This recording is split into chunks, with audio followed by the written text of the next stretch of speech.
Hello, आता आपण बघूया विण दोघांतली ही तुटेना या मालिकेच्या पुढील भागात काय होणार आहे ते. तर पुढील भागात असं दाखवण्यात आलं आहे की स्वानंदी मस्त पैठणी घेऊन सुशला द्यायला जाते. पण तिथे अंशू असतो आणि सुश ही वॉशरूममध्ये गेलेली असते. सुश वॉशरूममध्ये गेल्यामुळे अंशू बोलतो की काय आणलं आहेस वहिनी, मी देतो ना.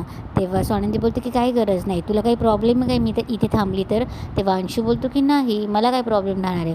असंही तू आता माझं लग्न मोडलंच आहे आणि आता माझ्या घरातही माझ्या बेडरूममध्येही तू येऊन हक्काने येऊन उभं राहिली आहेस तर मी काय बोलणार ना. तेवढ्यात स्वानंदीला एक स्टाफ मेंबर बोलवायला येते आणि बोलते की आजींनी बोलवले म्हणून.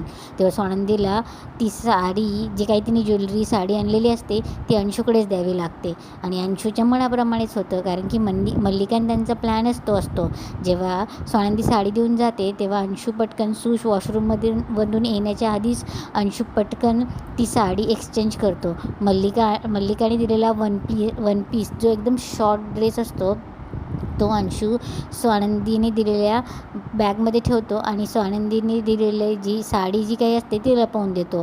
तेव्हा सुश आल्यावर तो सुशला दाखवतो. तेव्हा सुश बोलते की आपलं तर ट्रेडिशनल लुक करायचं ठरलं होतं ना, तर हे मध्येच कसं असा ड्रेस मी कसा घालणार आहे.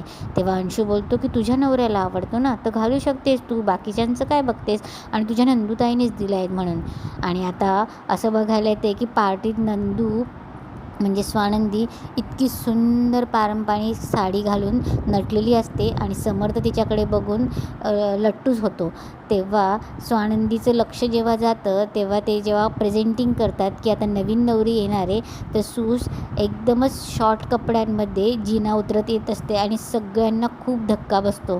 तेव्हा सूश येऊन स्टेजवर उभी राहते अंशूसोबत. तेवढ्यात स्वानंदी बोलते की सूश हे काय घालून आलीस तू. आता आपल्याला बघायला भेटणार आहे की सूश सगळ्यांसमोर नंदूताई तूच हा ड्रेस दिला आहेस आणि म्हणजे तुला माझं सुख बघवत नाही म्हणून लोकांसमोर माझी नाचक्की करण्यासाठीच तू हा ड्रेस मला दिलास ना.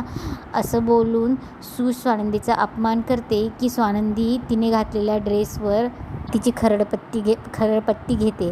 आता असेच एपिसोड बघण्यासाठी प्लीज तुम्ही या चॅनलला लाईक, सबस्क्राईब आणि शेअर करा आणि रिव्ह्यू आवडल्यास तर नक्कीच या चॅनलला शेअर करा. धन्यवाद.